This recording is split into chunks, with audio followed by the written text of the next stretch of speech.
ಹಿಂದುಳಿದ ವರ್ಗಗಳ ಕಲ್ಯಾಣ ಇಲಾಖೆಯಲ್ಲಿ ಒಂದಷ್ಟು ಅಲ್ಲೋಲಕಲ್ಲೋಲಾಗಿರ್ತಕ್ಕಂಥದ್ದು. ಅಲ್ಲಿಯ ಜಿಲ್ಲಾಧಿಕಾರಿ ಶಿವಪ್ರಿಯ ಕಡಚೇರಿ ವಿರುದ್ಧ ಒಂದಷ್ಟು ಸಿಬ್ಬಂದಿಗಳು ಪತ್ರ ಬರೆಯುವ ಮೂಲಕ ಆಕ್ರೋಶವನ್ನು ಹೊರಹಾಕ್ತಾ ಇದ್ದಾರೆ. ಸ್ವತಂತ್ರವಾಗಿ ಕೆಲಸವನ್ನು ಮಾಡೋಕೆ ಬಿಡ್ತಿಲ್ಲ ಅನ್ನುವಂಥ ವರದಿಯನ್ನು ರಿಪಬ್ಲಿಕ್ ಕನ್ನಡ ಎಕ್ಸ್ಕ್ಲೂಸಿವ್ ಆಗಿ ವರದಿ ಮಾಡಿತ್ತು. ಈ ಬಗ್ಗೆ ಮಾತನಾಡೋದಕ್ಕೆ ಹಿಂದುಳಿದ ವರ್ಗಗಳ ಕಲ್ಯಾಣ ಸಚಿವರು ಮತ್ತು ಕನ್ನಡ ಮತ್ತು ಸಂಸ್ಕೃತಿ ಸಚಿವರಾದಂಥ ಶಿವರಾಜ್ ತಂಗಡಿ ಅವರು ಇದ್ದಾರೆ. ಅವ್ರನ್ನ ಮಾತನಾಡ್ಸೋಣ. ಸರ್, ಬೆಳಗಾವಿಯ ಪ್ರಕರಣ ಗಮನಕ್ಕೆ ಬಂದಿದೆ, ಮಾಧ್ಯಮದೊಳಗೆ ನೋಡಿದ್ದೀನಿ.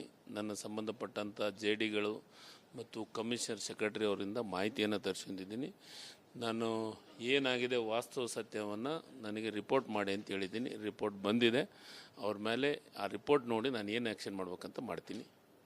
13 ಕಾರಣಗಳು ಕೊಟ್ಟು ಅವರು 1.5 ವರ್ಷದಿಂದ ಕಿರುಕುಳ ಆಗ್ತಾ ಇದೆ ಅಂತ 80 ಸಿಬ್ಬಂದಿಗಳು ಒಂದಷ್ಟು ಪತ್ರವನ್ನು ಬರೆದಾಗ ಪತ್ರ ಬರೆದಿದೆ, ಸೆಕ್ರೆಟರಿ ಪತ್ರ ಬರೆದಿದ್ದಾರೆ, ಮಾಹಿತಿನ ತೆಗೆದುಕೊಂಡಿದ್ದೀವಿ.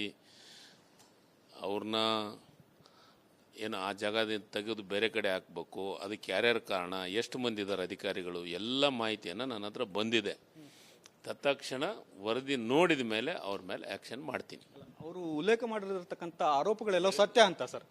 ನಾನು ಹೇಳಿದ್ದು ನೀವು ಉಲ್ಲೇಖ ಮಾಡಿರಬಹುದು, ಆದ್ರೆ ವರದಿ ನೋಡ್ಲಾರ್ದ ನಾನು ಏನು ಹೇಳಿ, ವರದಿ ನೋಡ್ತಾ ಇದ್ದೀನಿ, ಅವ್ರ ಮ್ಯಾಗ ಏನು ಆ್ಯಕ್ಷನ್ ಮಾಡ್ಬೇಕು ಮಾಡ್ತೀನಿ. ಯಾರ ಕಡೆಯಿಂದ ವರದಿ ತರಿಸ್ಕೊಂಡಿದ್ರಿ ಸರ್ ಅಂತ? ನಮ್ಮ ಕಮಿಷನರು ಜೆಡಿಗಳು ಜೆಡಿ ಕಮಿಷನರಿಂದ ವರದಿ ತರಿಸ್ಕೊಂಡಿದ್ದೀನಿ. ಸೆಕ್ರೆಟರಿ ಹತ್ರ ಫೈಲ್ ಬಂದಿದೆ, ಸೆಕ್ರೆಟರಿಯಿಂದ ನನ್ನ ಹತ್ರ ಬರ್ತಾ ಇದೆ. ಅವ್ರ ಮ್ಯಾಗ ಏನಿದೆ ವಾಸ್ತವ ಸತ್ಯ, ಏನು ಅವ್ರನ್ನ ಆ ಜಾಗದಿಂದ ಬೇರೆ ಜಾಗಕ್ಕೆ ಹಾಕಬೇಕು, ಅಲ್ಲಿ ಇರಬಾರ್ದು, ಏನು ಎಂತು ಅನ್ನೋದನ್ನು ನಾನು ಸೆಕ್ರೆಟರಿ ಜೊತೆಗೆ ಈಗ ಸಭೆ ಮಾಡಿದ್ದೀನಿ. ವರದಿ ಕೊಡಿ ಅಂತಂತ ಹೇಳಿದ್ದೀನಿ. ನನ್ನ ಹತ್ರ ಮಾಹಿತಿ ಬಂದ್ಗಳೇ ಅವ್ರ ಮ್ಯಾಗ ಆ್ಯಕ್ಷನ್ ಮಾಡ್ತೀನಿ. ಯಾರೇ ಇರಲಿ, ಮುಲಾಜಿರ್ಲಾರ್ದ ಆ್ಯಕ್ಷನ್ ಮಾಡ್ತೀವಿ.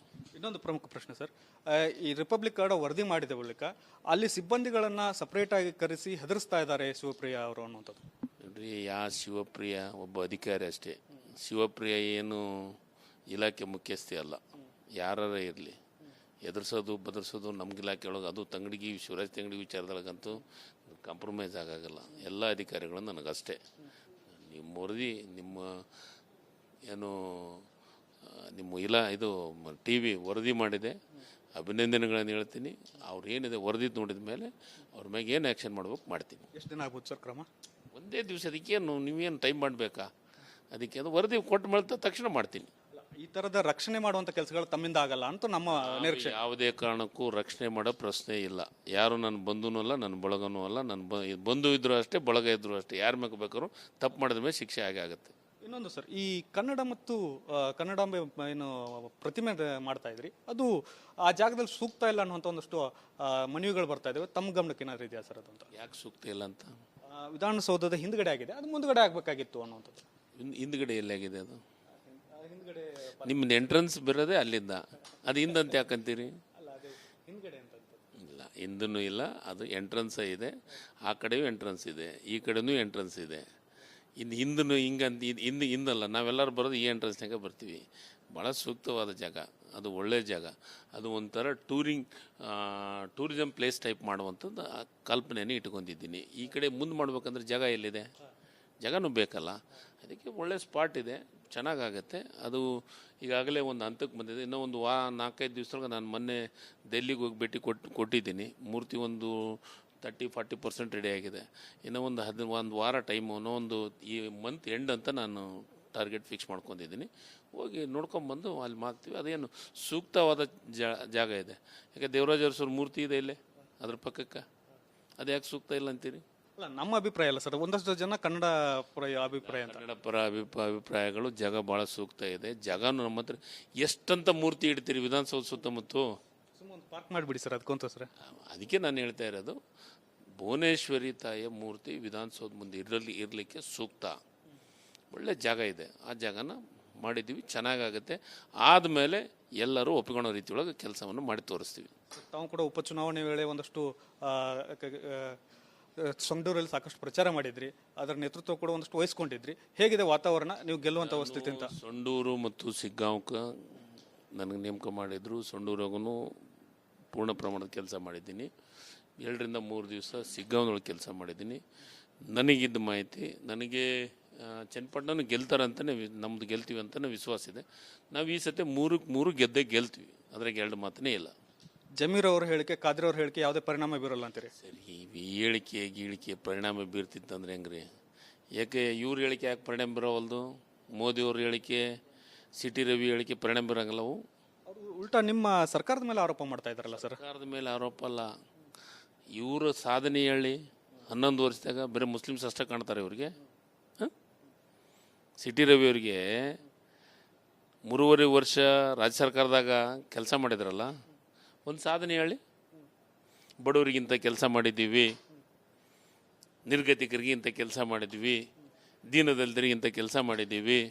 ಕೇಂದ್ರ ಸರ್ಕಾರ 11 ವರ್ಷ ಇದೆ, 3ನೇ ಅವಧಿಗೆ ಈ ದೇಶದ ಪ್ರಧಾನಮಂತ್ರಿಗೆ 3ನೇ ಅವಧಿಗೆ ಈ ದೇಶದ ಪ್ರಧಾನಮಂತ್ರಿ ಆಗಿದ್ದಾರೆ. ಇಂಥದ್ದು ಯಾವುದಾದ್ರೂ ಒಂದು ದೊಡ್ಡ ಕೆಲಸ ಕೊಟ್ಟಿದ್ದೀವಿ ಅಂತ ಹೇಳಿ. ಅಂಥದ್ದು ಏನು ಹೇಳಂಗಿಲ್ಲ. ಏನಂದರೆ ಕಂಡ್ರೆ ಮುಸ್ಲಿಮ್ಸ್ ಕಾಣ್ತಾರೆ. ಮುಸ್ಲಿಮ್ಸಿಗೆ 4% ರಿಸರ್ವೇಷನ್ ಯಾರು ಕೊಡ್ತೀನಿ ಅಂದಾರ? ಮುಖ್ಯಮಂತ್ರಿಗಳು ಹೇಳಿದಾರಲ್ಲ, ಮುಖ್ಯಮಂತ್ರಿಗಳೇ ಕೊಡೋದು. ಮುಖ್ಯಮಂತ್ರಿಗಳು ಮನವಿ ಕೊಡ್ತಾರಪ್ಪ, ಎಲ್ಲರೂ ಬಂದು ಮನವಿ ಕೊಡ್ತಾರ. ನಾನು ಅದನ್ನು ದೊಡ್ಡ ಸುದ್ದಿ ಮಾಡ್ತಾರೆ. ನನ್ನ ಸಮಾಜಕ್ಕೆ ಎಡಿಷಲ್ ಆಗಿ ಇದನ್ನು ಕೊಡ್ರಿ ಅಂತ ನಾನು ನನ್ನ ಸಮಾಜ ಶಾಸಕರನ್ನ, ನನ್ನ ಸಮಾಜದ ಮುಖಂಡರು ಕರ್ಕೊಂಡು ಹೋಗ್ತೀನಿ. ಕೊಟ್ಟಂಗಾಗತ್ತಾ? ಈ ಕ್ಯಾಬಿನೆಟ್ ಮುಂದೆ ಪ್ರಸ್ತಾವನೆ ಇದೆಯಾ ಸರ್ ಕೊಡಬೇಕು ಅನ್ನೋಂಥದ್ದು? ಕೊಡಬೇಕನ್ನೋದು ಪ್ರಸ್ತಾವನೆ ಮತ್ತೊಂದು ಇಲಾಖೆ ಮಂತ್ರಿಗೆ, ಮುಖ್ಯಮಂತ್ರಿಗಳಿಗೆ ಗೊತ್ತಿರ್ತೈತಿ. ಮುಖ್ಯಮಂತ್ರಿಗಳಿಗೆ ಸ್ಪಷ್ಟನೆ ಮಾಡಿದಾರಲ್ಲ, ಏನಂತ ಮಾಡಿದ್ದಾರೆ? ಅಂಥ ಪ್ರಸ್ತಾವನೆ ನಮ್ಮ ಹತ್ರ ಇಲ್ಲ ಅಂತ. ಅದ್ರ ಬಗ್ಗೆ ಯಾಕೆ ಮಾತಾಡ್ತಾರೆ? ಸಿಟಿ ರವಿ ಅವರಿಗೆ ಕೇಂದ್ರ ಸರ್ಕಾರದಿಂದ ಇಷ್ಟು GST ದುಡ್ಡನ್ನು ಕೊಡಿಸಿದ್ದೀವಿ ಅಂತೇಳಿ, ಕೇಂದ್ರ ಸರ್ಕಾರದ ಬರಬೇಕಾದ ಬಾಕಿಯನ್ನೆಲ್ಲವೂ ರಾಜ್ಯಕ್ಕೆ ಕೊಟ್ಬಿಟ್ಟಿವಿ ಅಂತೇಳಿ, ಕೇಂದ್ರ ಸರ್ಕಾರ ಬರಗಾಲ ಮತ್ತು ಅತಿವೃಷ್ಟಿ ಆಗಿದ್ದು ದುಡ್ಡನ್ನು ತಂದು ಕೇಂದ್ರ ಸರ್ಕಾರದಿಂದ ರಾಜ್ಯ ಸರ್ಕಾರ ತಂದು ಕೊಟ್ಟಿವಿ ಅಂತೇಳಿ, ಆರ್ ಅಶೋಕ್ ಅವ್ರಿಗೆ, ಸಿಟಿ ರವಿ ಅವ್ರಿಗೆ, ಯತ್ನಾಳ್ ಅವ್ರಿಗೆ ವಕ್ಫ್ ಆಸ್ತಿ ಬಗ್ಗೆ ಪ್ರತಿಭಟನೆ ಮಾಡಕತ್ತಿರಲ್ಲ, ಅದನ್ನು ಬಿಟ್ಟು ಬೇರೆ ಕೆಲಸ ಮಾಡೋಕ್ಕೆ ಹೇಳಿ. ಅದನ್ನು ಭಾಳ ಸ್ಪಷ್ಟವಾಗಿ ಹೇಳಿದ್ದಾರೆ ಮುಖ್ಯಮಂತ್ರಿಗಳು. ನಮ್ಮ ಸರ್ಕಾರದಾಗ ನೋಟಿಫಿಕೇಶನ್ ಮಾಡೋಕ್ಕೆ ಕೊಡಬೇಡ್ರಿ, ರೈತರನ್ನ ಒಕ್ಕಲೆಬ್ಬಿಸ್ಬೇಡ್ರಿ, ಅದನ್ನು ಮಾಡಂಗಿಲ್ಲ, ಅದನ್ನು ವಾಸ್ತುಸಹಿತ ರಿಪೋರ್ಟ್ ತರಿಸ್ಕೊಂತೀವಿ. ಈ ಸದ್ಯ ಯಾರಿಗೆ ತೊಂದರೆ ಇಲ್ಲ. 2019-20 ಮಲ್ಕೊಂಡಿದ್ರ ಇವರೆಲ್ಲರೂ, ಸಿಟಿ ರವಿ ಇವರೆಲ್ಲರೂ, ವಿಜೇಂದ್ರ ಅವ್ರು ಮಲ್ಕೊಂಡಿದ್ರ. ಬಾ ನನ್ನ ಹತ್ರ, ನನ್ನ ಜಿಲ್ಲೆಯೊಳಗೆ ಏನಾಗಿದೆ ಅಂತ ತೋರಿಸ್ತೀನಿ. 2019-20 ಇವ್ರದೇ ಸರ್ಕಾರ ಇತ್ತಲ್ಲ, ಅವಾಗ ಗೆಣಸ್ಕೊರಕ್ಕೆ ಹೋಗಿದ್ರು ಇವರೆಲ್ಲರೂ. ಅವಾಗ ನೋಟಿಫಿಕೇಶನ್ ಇದನ್ನು ನೋಟಿಸ್ ಕೊಟ್ಟದಾರಲ್ಲ, ಅವಾಗ ಮಕ್ಕೊಂದಿದ್ರ ಇವರು. ನೋಡ್ರಿ, ಇವರಿಗೆ ಅಭಿವೃದ್ಧಿ ಕೆಲಸಗಳು ಬೇಕಾಗಿಲ್ಲ. ಬಡವರಿಗೆ ಇಂಥ ಕೆಲಸ ಮಾಡಿವಿ ಅಂತ ಹೇಳೋಕೆ ಇವ್ರಿಗೆ ಯೋಗ್ಯತೆ ಇಲ್ಲ. ಇವ್ರಿಗೆ ಕಾಣೋದು ಮುಸ್ಲಿಮ್ಸು, ಒಂದು ಕಡೆ ಹಿಂದೂಗಳು. ಹೋಗಲಿ, ಹಿಂದೂಗಳಿಗಾದರೂ ಕೊಟ್ಟಂಥದ್ದು ಏನಿದೆ ಹೇಳಿ ಕೇಂದ್ರ ಸರ್ಕಾರದಿಂದ. ಈ ಪ್ರಶ್ನೆ ಮುಂದಿನ ದಿನಗಳಲ್ಲಿ ಮಾಡ್ತೀರಾ ಅಂತ ನೀವೆಲ್ಲ ಸರ್? 100% ಏನು ಮಾಡ್ಬೇಕು ಇವ್ರಿಗೆ? ಹಿಂದೂಗಳದ್ದು ಕೇಳ್ತೀನಿ ನಾನು. ಹಿಂದೂಗಳಿಗೆ ಏನು ಕೊಡುಗೆಪ್ಪ ಮೋದಿಯವ್ರದ್ದು? ದೇವಸ್ಥಾನ ಕಟ್ಸಿದ್ರೆ ಕೊಡುಗೆನಾ? ಇವರು ಜೀವನ ಹಸನಾಗ್ಬೇಕಲ್ಲ ಸ್ವಾಮಿ. ಹಿಂದೂಗಳು ಬಡವರು ಅದಾರಲ್ಲ, ಹಿಂದೂಗಳು ಕಷ್ಟದಾಗಿದ್ದಾರಲ್ಲ, ಅವ್ರಿಗೇನು ಕೊಟ್ಟರೆ ಈ ಕೇಂದ್ರ ಸರ್ಕಾರದ ಕೊಡುಗೆ ಹೇಳಿ? ಸರಿ ಸರ್. ಇನ್ನೊಂದು ಸರ್, ಪ್ರಮುಖವಾಗಿ ಕ್ಯಾಬಿನೆಟ್ ಪುನರ್ರಚನೆ ಆಗುತ್ತೆ ಡಿಸೆಂಬರ್ ವೇಳೆಗೆ ಅನ್ನುವಂಥದ್ದು ಸರ್. ಅದು ಮುಖ್ಯಮಂತ್ರಿಗಳ ಪರಮಾಧಿಕಾರ. ಉಪಮುಖ್ಯಮಂತ್ರಿಗಳು, ಅಧ್ಯಕ್ಷರು, ಕೇಂದ್ರದ ನಾಯಕರು, ಅವ್ರಿಗೆ ಬಿಟ್ಟಂಥ ವಿಚಾರ. ಅದು ನಮಗೆ ಸಂಬಂಧಪಟ್ಟಿದ್ದಲ್ಲ. ಒಂದು ವೇಳೆ ಆದ್ರೆ ಸ್ವಾಗತ ಮಾಡ್ತೀರಾ ಅಂತ? ಅದು ಮುಖ್ಯಮಂತ್ರಿಗಳ ನಿರ್ಧಾರ ಇದ್ದದ್ನಾಗ ನಾವೆಲ್ಲರೂ ಮುಖ್ಯಮಂತ್ರಿ ಏನು ಹೇಳ್ತಾರೆ ಅದನ್ನು ಕೇಳೋರು. ಅವರು ನಮ್ಮ ಬಾಸು. ಮುಖ್ಯಮಂತ್ರಿಗಳು, ಉಪಮುಖ್ಯಮಂತ್ರಿಗಳು, ಹೈಕಮಾಂಡೇ ನಮ್ಮ ಬಾಸು. ಅವ್ರು ಹೇಳಿದ್ದು ಕೇಳಲೇಬೇಕು. It's my duty. ಅಂತಿಮ ಪ್ರಶ್ನೆ ಸರ್, ಬೆಳಗಾವಿದು ಖಂಡಿತವಾಗಿಯೂ ತಾವು ಕ್ರಮ ವಹಿಸ್ತೀರಿ ಅನ್ನುವಂಥದ್ದು? ನಾನು ಭಾಳ ಸ್ಪಷ್ಟವಾಗಿ ಹೇಳ್ತಾ ಇದ್ದೀನಿ. ವರದಿ ತರಿಸುವಂತ ಇದ್ದೀನಿ. ತರಿಸಿದ ಮೇಲೆ ಆದ್ಮೇಲೆ 101% ಕ್ರಮ ವಹಿಸ್ತೀನಿ. Okay sir, thank you. ಇದಿಷ್ಟು ಸಚಿವರಾದಂತಹ ಶಿವರಾಜ್ ತಂಗಡಗಿ ಅವರ ಸ್ಪಷ್ಟನೆ. ಶಿವಪ್ರಿಯ ಕಡ್ಚೇರ್ ಏನಿದ್ದಾರೆ ಅವರ ಬಗ್ಗೆ ಒಂದಷ್ಟು ವರದಿನ ತರಿಸ್ಕೊಳ್ತಾ ಇದ್ದೇವೆ. ಮುಂದಿನ ದಿನಗಳಲ್ಲಿ ಅದರ ಬಗ್ಗೆ ಸ್ಪಷ್ಟವಾದಂಥ ನಿರ್ಧಾರ, ಕ್ರಮ ಆಗುತ್ತೆ ಅನ್ನುವಂಥ ಭರವಸೆಯನ್ನು ನೀಡ್ತಾ ಇದ್ದಾರೆ. ಕ್ಯಾಮ್ರಾಮನ್ ಮಂಜುನಾಥ್ ಜೊತೆ ಬಸವರಾಜ್ ಚಂತಿಮಠ್, ರಿಪಬ್ಲಿಕ್ ಕನ್ನಡ. ಇದು ನಿಮ್ಮ ಧ್ವನಿ.